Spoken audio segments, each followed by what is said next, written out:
नमस्कार, स्वागत है आपका द फोर्थ स्टेट यूट्यूब मंच पर। मेरा नाम है रविंद्र सिंह शोरान। वीडियो की शुरुआत से पहले गुजारिश, हमारे चैनल को प्लीज ज्वाइन कीजिए, उससे हमें आर्थिक सहयोग मिलेगा।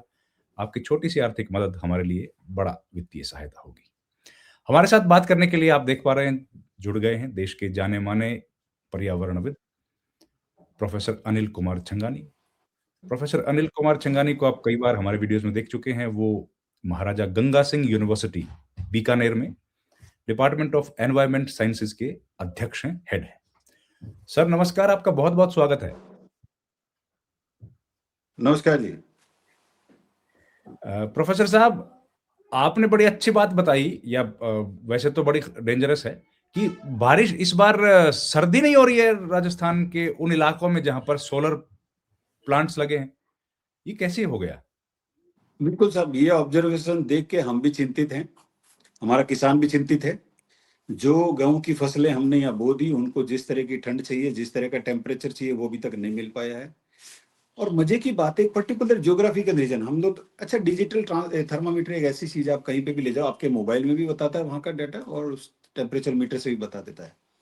तो मैं जब अभी जोधपुर से आ रहा था, मैंने नागौर तक टेम्परेचर लिया, नागौर में 3.2 था। नोखा आते आते वो 7.5 हो गया, और बीकानेर आते आते इट इज 10.9। और बीकानेर से अगर टुवर्ड्स मैं गंगानगर की तरफ चलता हूँ, नॉर्थ की तरफ, तो लुणकरण से तक टेम्परेचर 8 से 10 के बीच में है। After that temperature 5 degree, 4 degree, 3 degree होते जा रहा है गंगानगर हनुमानगढ़ की तरफ। वेस्टर्न साइड में चलता हूँ तो फलोदी, जैसलमेर, बीकानेर, बाड़मेर के जो बॉर्डर इलाके हैं, वहां तक टेम्परेचर अभी 10 से नीचे गया ही नहीं है। रात को 1-2 दिन के लिए 9 डिग्री तक गया, वरना 31 दिसंबर, क्रिसमस हॉलीडेज, और टेम्परेचर 1 पे नहीं जाए, हमारे घड़ों में बर्फ नहीं जमे, ऐसा कभी नहीं हुआ। हम जब पानी का लोटा घड़े में डालते थे तो ठक से आवाज आती थी, परत जम गई बर्फ के मटके में। ये हालत हुआ करती थी। और ये एक सीक्वेंसी लाइन है, चांदन फलोदी बाग के पास में, जैसलमेर का इलाका एक चांदन, बीकानेर, और फर्दर आगे चलते हैं तो चूरू के पास, फतेहपुरा के पास हमेशा फ्रीजिंग पॉइंट तक टेम्परेचर जाता है हर विंटर सीजन में। इस बार फतेहपुरा में 2.8 चला गया, चूरू में 2.3 चला गया, नागौर में 3.5 चला गया, गंगानगर हनुमानगढ़ की तरफ देखूं तो मैं टेम्परेचर बिलो 5 चला गया कई जगह पे। बीकानेर में अभी 10 डिग्री से कम गया ही नहीं है। जैसलमेर, जोधपुर, बीकानेर, फलोदी के इन हिस्सों में जब हमने देखा तो ग्राउंड में, अब टोपो शीट पे, गूगल अर्थ पे देख लीजिए, वो इलाके हैं नूर से लेके पोखरन तक, बड़ला प्लांट तक, सारे के सारे सोलर के एरिया हैं। जो हमने 25 से 30 लाख पेड़ काट दिए स्थानीय प्रजातियों के, तो 2 से 3% तो टेम्परेचर में उससे फर्क आ गया। और बाकी जो रेडिएशन के थ्रू आया, और अब ये वेस्टर्न डिस्टर्बेंस, ये वेस्टर्न डिस्टर्बेंस को हमने कॉल किया है यहाँ पे ग्राउंड रियलिटी को बदल के। जब जमीनी हकीकत बदलती है, आज पहली बार थोड़ा बहुत फॉग हुआ है यहाँ पे, जो कम से कम 20-25 दिन पहले हो जाता था। अगर मैं इदक मास को, जो अधिक मास बोलते हैं मारवाड़ी में हमारे, उसको भी छोड़ दूं तो भी वो निकल गया। 1.5 महीना हो गया इस बात को। सर्दियां आ जानी चाहिए थी, अभी तक नहीं। अब बोल रहे हैं विंटर एक्सटेंड होगी, अर्थ एक्सटेंड, विंटर पड़ के तो एक्सटेंड हो। तो माइग्रेटरी बर्ड्स जो रूटीन में आते थे रीजन में, वो अभी तक नहीं आ रहे, क्योंकि टेम्परेचर लो हो ही नहीं रहा है। और फार्मर विशेषकर चिंतित है कि उसकी जो गेहूं की फसलें हैं, उसको ठंड चाहिए, उसको बिल्कुल पाला पड़े वैसी होगी तब जाके वो फसलें पकेगी। तो ये अपने आप में एक इशू है। We are continuously observing this, और कंटिन्यूस इसमें डाटा ले रहे हैं, और पुराने डाटा से मैच करें तो ऐसा कभी हिस्ट्री नहीं रहा कि 25 से 31 दिसंबर में टेम्परेचर 10 के नीचे नहीं गया हो। तो ये क्या पहली बार आपने नोटिस किया सर, कि 1-2 साल से आप दिख रहे हैं? ना, पिछले साल तो थोड़ा बहुत गया, बट वो ठंड जो 3 साल पहले, 4 साल पहले देखने को मिलती थी, वो ठंड बीकानेर की अब नहीं रही। जोधपुर और बीकानेर में हमेशा से 5-6 डिग्री का फर्क रहता था। अगर जोधपुर में मिनिमम जा रहा है 10 डिग्री, तो बीकानेर में 5 डिग्री रहता था। जोधपुर में अगर 6 डिग्री गया तो यहाँ पे फ्रीजिंग के आसपास 1-2 डिग्री तक आ जाता था। अभी जोधपुर में मैक्सिमम जा रहा है 33 के करीब, और मिनिमम आ रहा है 11-12 के करीब। तो सेम विद बीकानेर, बीकानेर में मैक्सिमम 30 के करीब जा रहा है, और मिनिमम जो है 9-10 के करीब आ रहा है। वो 5 के बिलो तो गया ही नहीं अभी तक। हिस्ट्री पड़ी है, और वो सारा ऑन डिजिटल, और किसी भी, कई सारे ऐप है, मैं मान लू किसी एक ऐप में 2-3 डिग्री का फर्क आता होगा। तो आप देख लीजिए ना, 3-4 एजेंसी आजकल तो क्लाइमेट के डाटा फार्मर्स को ध्यान में रखते हुए कई प्राइवेट एजेंसियां भी देती है, गूगल पे भी देते हैं, सैटेलाइट पे, हर एक तरह की मैप्स के साथ अवेलेबल है। विंड्स के डायरेक्शन बदल गए। और ये जो एंथ्रोपोजेनिक, जो हमने ग्राउंड रियलिटी चेंज करी है, इसका इफेक्ट आएगा, और सर्दियां आएगा आने वाले टाइम में। तो अभी क्या रीजन है सर, ये जो ऐसा हुआ है, आपको क्या लग रहा है, सोलर का इतना ज्यादा असर हो मेरे गया? ख्याल से जो अच्छा मजे की बात ये, रात और दिन के टेम्परेचर में जो गैप था वो डबल से ज्यादा हो गया। पहले ये होता था कि रात का टेम्परेचर अगर 10 डिग्री जा रहा है तो दिन का 22-25 से ज्यादा नहीं जाता था। अभी दिन का 28-30 जा रहा है, लेकिन शाम और सुबह होने के बाद का जो गैप है वो अपने आप में कम से कम 15-17 डिग्री का हो गया। ये अपने आप में बड़ा चैलेंजिंग है कई तरह की डाइवर्सिटी के लिए, कई तरह के प्लांट। बारिश के बाद कभी भी हमारे यहाँ पे पेड़ नहीं जले, सितंबर अक्टूबर में नहीं जले। अक्टूबर में प्लांट्स जल गए, कई यंग सैपलिंग्स जल गए, कई जगह क्रॉप्स जल गई। तो ये जो सडन हीट होती है, डे और नाइट का जो चेंज है, उसमें ये सारी की सारी डाइवर्सिटी को अफेक्ट करती है। ये तो बड़ी चैलेंजिंग है सर, बड़ी चिंता की बात है। मेरे ख्याल से बहुत जरूरी है इसको बहुत क्लोजली ऑब्जर्व किया जाए, और हमें अपने जो भी हम ग्राउंड पे चेंजेस कर रहे हैं, whether through it is mining, whether it is ground clearance, whether it is cutting trees for the solar, ये हमें देखना ही पड़ेगा। और वेस्टर्न डिस्टर्बेंस कभी पहले सुनते थे 2-3 साल में आ रहा है, ये हर साल और साल में 2-2 बार नहीं आता। और मेरे ख्याल से ये खाली बीकानेर का बात नहीं है, ये आने वाले टाइम में डेजर्ट के अलावा जहां जहां पे भी हम सोलर में बढ़ रहे हैं। मैं अभी उत्तराखंड गया था, उत्तराखंड के कसौली जगह है, नैनीताल जगह है, वहां पे रानी खेत जगह है। कसौली रानी खेत के लोगों से जब मिला तो उन्होंने कहा कि डॉक्टर साहब हमारे घरों में तो पंखों के हुक ही नहीं है, 100-200 साल पुराने हमारे जो भी मकान है, इस सीलिंग फैन लगाने के लिए हमारे घरों में छत में हुक नहीं लगे हुए। लेकिन पिछले 2-3 साल से हमारे यहाँ पे सर्दियों में जो 15-20 डिग्री से ऊपर कभी टेम्परेचर गया ही नहीं, इस बार हमें 25 डिग्री तक टेम्परेचर देखने को मिला।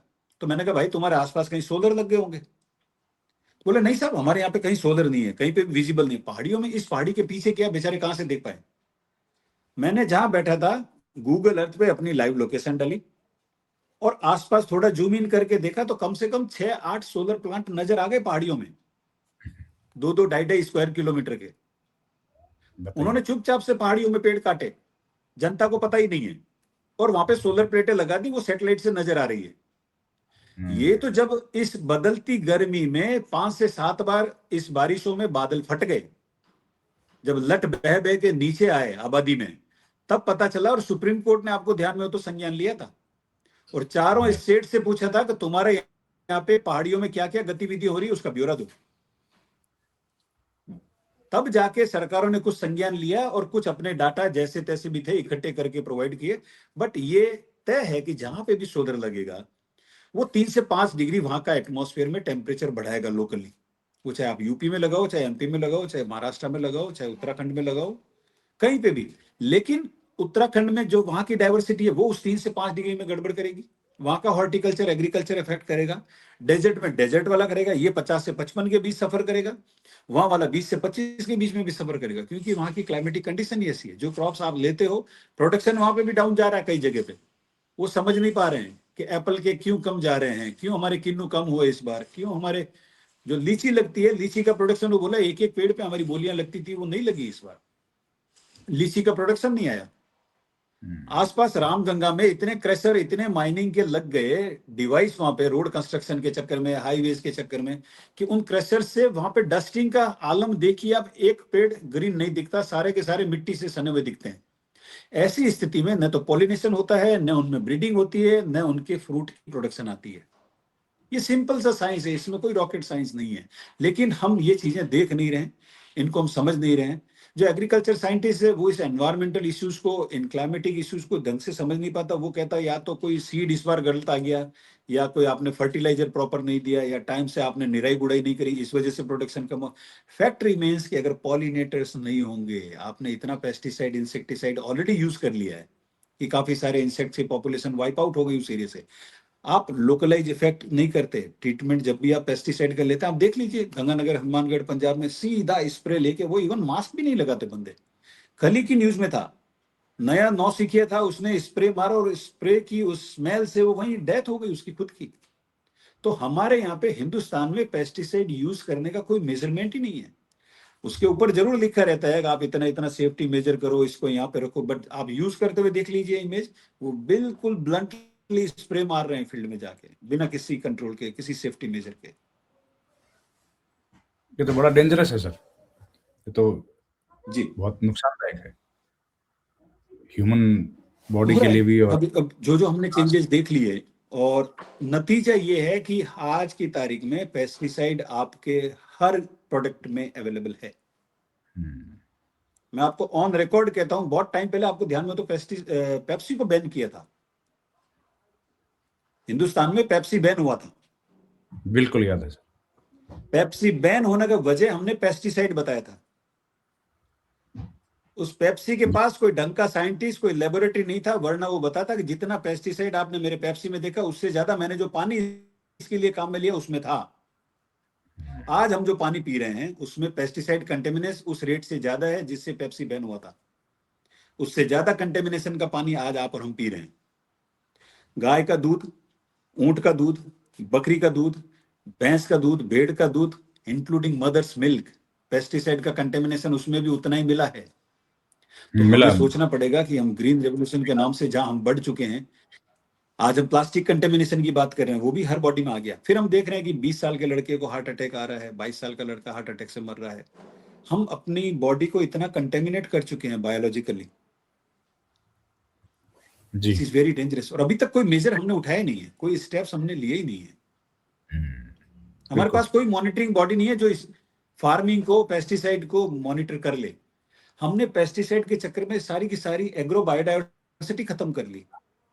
आज से पहले जिस तरह के हमारे खेत थे, जिस तरह की एग्रो बायोडायवर्सिटी थी, जो ट्रेडिशनल प्रैक्टिस थी, अगर किसी के पास भी 100 बीघा जमीन है तो 50 बीघा में वो खेती करता था, 50 बीघे को छोड़ देता था कि मैं इसमें खेती नहीं करूंगा, और उसमें चराई होती थी, गाय भैंस चरते थे, भेड़ बकरी चरते थे, और जो इस खेत की बायोडायवर्सिटी थी, बर्ड्स थी, मैमल्स, रेप्टाइल्स, इंसेक्ट, वो सारे इधर शिफ्ट हो जाते थे, और अगले 3 साल तक वो इसी में रहते थे। उससे लैंड की फर्टिलिटी मेंटेन हो जाती थी, सॉइल रीजनरेट हो जाती थी, और अगले 3 साल में यहाँ खुदाई होती थी, यहाँ निराई गुड़ाई होती थी, और इसको 3 साल के लिए छोड़, अल्टरनेट, जिसको मोजैक सिस्टम बोलते हैं।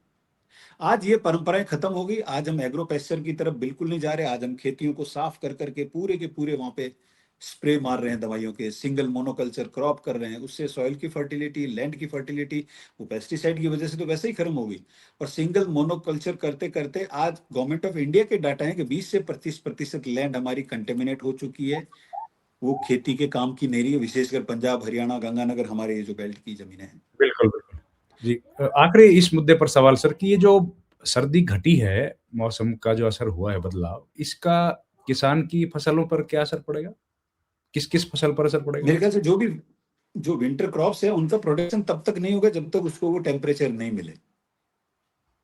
और बड़ी बात है कि जो टेम्परेचर अगर किसी पर्टिकुलर पॉलिनेटर इंसेक्ट को नहीं मिला उस एग्रो इकोसिस्टम में, उस एग्रो इको जोन में, वो इंसेक्ट वहां पे आएगा ही नहीं। जो माइग्रेट करके भी आता है, कई सारी बटरफ्लाईज हमारे यहाँ पे सेंट्रल एशिया से आती है, कई सारी बटरफ्लाईज हमारे यहाँ पे यूरोपियन साइड से आती है, हजारों किलोमीटर ट्रेवल करके आती है। वो यहाँ पे वो नहीं आएगी अगर ये टेम्परेचर चेंज हो गया, तो वो ऊपर नीचे से अगल बगल से निकल जाएगी। उनके लिए बहुत बड़े रास्ते हैं, माइग्रेटरी बर्ड्स के लिए बड़े बड़े रास्ते हैं, वो नहीं आती इन रूट्स पे। फिर अगर वो पर्टिकुलर इंसेक्ट्स नहीं आएगा, वो पर्टिकुलर फूड नहीं आएगा, तो उसको प्रे करने वाली बर्ड भी नहीं आएगी, माइग्रेटरी बर्ड भी कम आएंगे, उससे एक्वेटिक लाइफ पे भी फर्क पड़ेगा।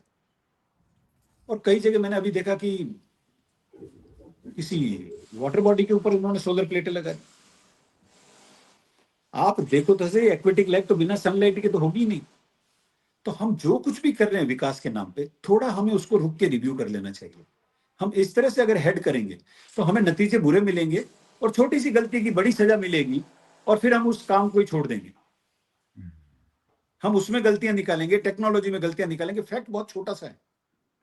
तो हमें देखना पड़ेगा कि हमारा अगर एग्रीकल्चर और हॉर्टिकल्चर का प्रोडक्शन बढ़ाना है, तो हमें लोकल ग्राउंड पे जो क्लाइमेट में बदलाव ला रहे हैं, एंथ्रोपोजेनिक एक्टिविटीज है, उनको कंट्रोल करना पड़ेगा हमको, जी, और समझना तो पड़ेगा। और सबसे बड़ी राइट, बात है, इन सब के ऊपर क्लोज मॉनिटरिंग किसी न किसी संस्थान को करना पड़ेगा, जो अभी तक नहीं हो रहा है। राइट सर, बिल्कुल, ठीक है आपने बात कही। तो इस कार्यक्रम में इतना ही। आपका बहुत-बहुत धन्यवाद प्रोफ़ेसर साहब, आप जुड़े हमारे साथ। हम लोग बहुत फिर बहुत से धन्यवाद। आपके साथ जुड़ेंगे नई कहानी के साथ और आपने बड़ी इम्पोर्टेंट बातें बताई हैं। Thank you very much sir.